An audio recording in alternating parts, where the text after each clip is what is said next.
Welcome back, guys. Thanks for coming back. It's going to be a bit of a quick video, this one, because I'm not I'm poorly, bless me, at the moment, so I'm not going to ramble on too much because I've got a bit of a sore throat, which apologies if I burst into coughing fits or anything during this video. I'll try and edit that out if I do, but no promises. Okay, no promises. This one is going to be about pens that we use, or that I use anyway, for lining my pieces before colouring them with my alcohol markers. I found out the hard way that not all pens are created equal in this respect, and there are lots and lots of things to consider, or I say lots of things, 2 or 3 things to consider when you're using a pen, or inking your work, I should say. So I'm just going to go into the pens I'm going to be looking at. You may know some of these pens, you probably will know at least 1 or 2 of them. Some of them are ones I've not seen that often, or definitely not seen used by many other artists on YouTube, so you know, hopefully there's something interesting in this for you. But so the first one is the one I think that everybody goes with, the Pigma Micron. I'm not sure how well this shows up on camera because I don't know. Pigma Micron. These are the ones that most people talk about. It's a fine line pen, so it's a plastic nibbed pen with a pigment based ink. These are, you know, the ones that most people, if I say most people, these are the ones that, you know, you can bet that these are going to be alcohol safe because a lot of people use them. Downside with these ones is it is a fixed width plastic nib, so you don't really get any variation in line width. If you want that, you kind of have to fake it by going back over certain areas of the line again. It's not, you know, the worst thing in the world, but it removes some of the organic look from the work. Let's try and do that. There we go. Next pen is a similar kind of thing. It's called Graphik. I don't know who made this. Oh, a company called Derwent. I think they're fairly prolific in the UK. Graphik with a K. Similar thing. In fact, similar, exact same pen size. So that's interesting. Light fast pigment ink. Same thing again. Fixed width plastic, fine line nib.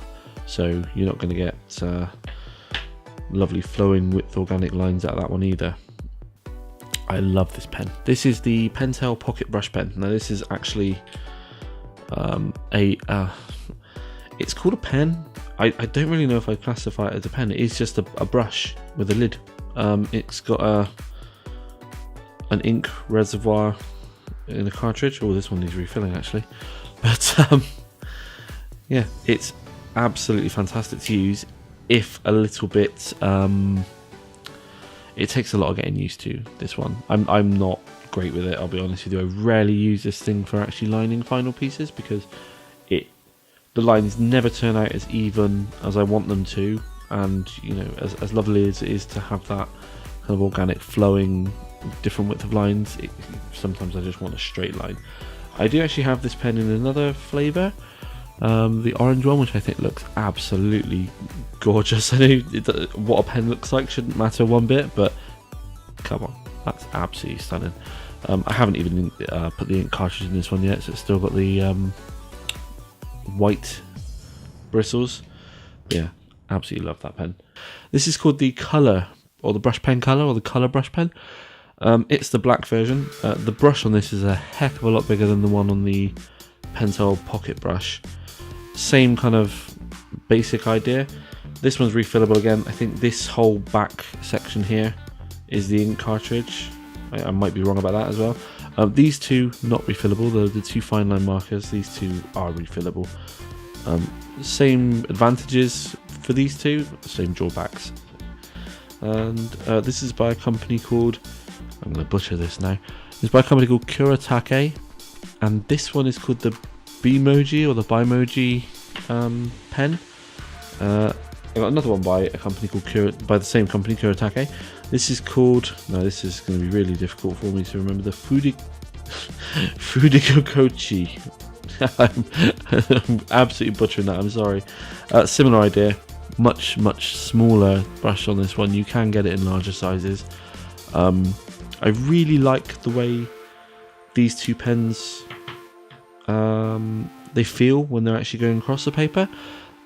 Again, these are not refillable, but they are super cheap. This cost me something like £2.50 off Amazon. This cost me £3 something in my local craft store, my local art store, so that's, you know, no big deal really. You'll see a lot of artists using dip pens. This is a really basic, cheap dip pen. I don't unfortunately have any ink. This is probably going to have to go for a future video, because I really want to get to grips with the dip pen. I have used them before, but they're you need a specific type of ink that isn't going to disappear under Copics, so, or under alcohol markers. So, you know, that's one for the future. But you know, they look great, and a lot of the best artists use them. And the thing with these kind of the nibs is they splay when you press down on them. You really can't see what's happening there, I don't think. But when they splay, the line kind of widens slightly, so you get a really nice kind of gradual line width control with these things, just by pressing a little bit harder. Again, I will definitely test these in future some point. So what I'm going to do with these pens is I'm going to do a couple of scribbles on this piece of Bristol board I've got cut out here. I'm going to leave it to dry for I'd say 10 minutes, and then I'm going to, or maybe probably longer than 10 minutes actually, because this one especially, this one, they take a long while to dry, and if you go over them with an alcohol-based marker before they're dry, you're guaranteed to smudge regardless of how good the ink is. So I do cut a bit of scribbling, and then I will leave it to dry for a while. So back in a second.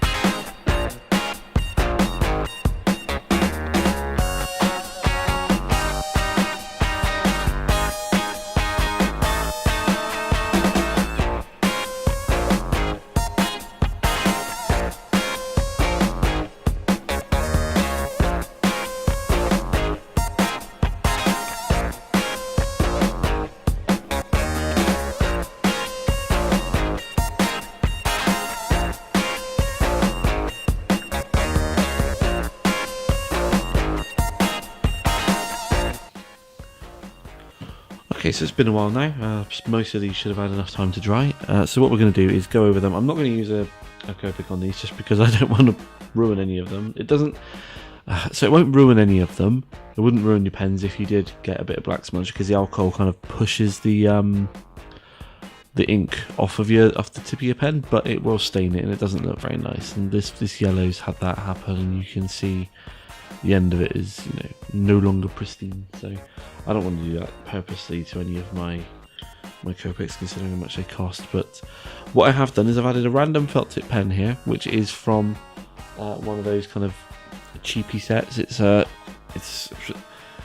Eberhard Faber, so it's actually not, you know, cheap, but I think it was like £2 or something for a set of 12. But that is a water-based felt tip pen, which I don't think is going to hold up. So first of all, what I'm going to do is I'm going to see if I can give an example of what we don't want to happen.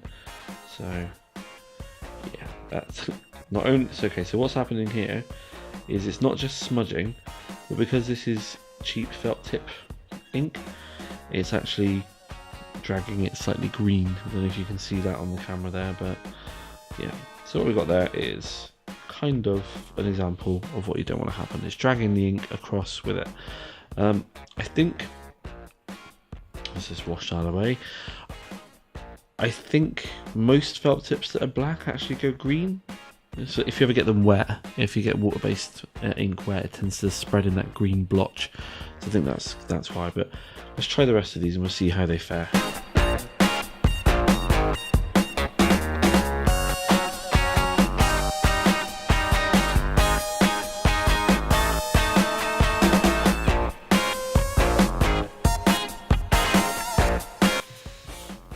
Okay, I think I might not have left those long enough, to be honest with you. I didn't expect the Pigma Micron to smear like that. That was the one I was expecting to hold up the most, actually. Yeah, if you look, if you go back over it enough, it will smudge. But of these ones that are down at the moment, the Pigma Micron hasn't held up well. I wonder if that's just because I didn't leave it long enough. It has been about 20 minutes or so. Maybe it needed another 10 to 15. I don't know. Usually that one's okay for me, but it's not done so well in this test. You just have to take my word for that. The Derwent Graphik pens, these ones, they always dry faster. They're really good pens for line art. These ones, I find them in Hobbycraft, and they do them in packs of 3, packs of 5, or packs of 7 and 12, I think. Relatively cheap, and you know, they haven't smeared there, so that's good. The Pentel Pocket Brush Pen, I usually have problems with that one when I try and colour over it. It takes an absolute age to dry. To be honest with you, I could have left that one for an hour and it still would have smeared. The Pentel Colour Brush Pen doesn't smear at all. I find the ink for that to be always is the case in the past. The ink for that one is a lot more fast, but it's also I don't know if this is going to show up well on camera at all, but if I here do a black box with the Pentel brush pen, pocket brush. So that is a very nice rich black.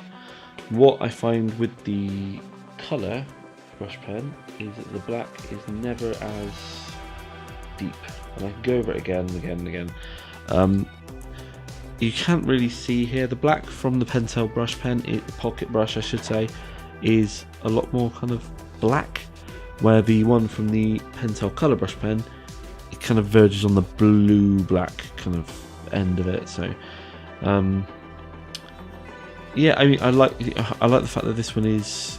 I wish they would put the ink. You could get the ink from this one in this pen, because that would be, you know, perfect combination. And but anyway, the Bimoji pen. Again, I think I didn't leave that one long enough to dry, because I have drawn and coloured with that one before, and I've never had any smudges with it, so I'm surprised that it's done that, to be honest with you.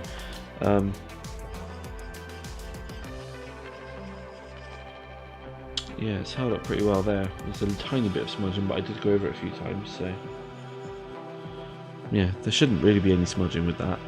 I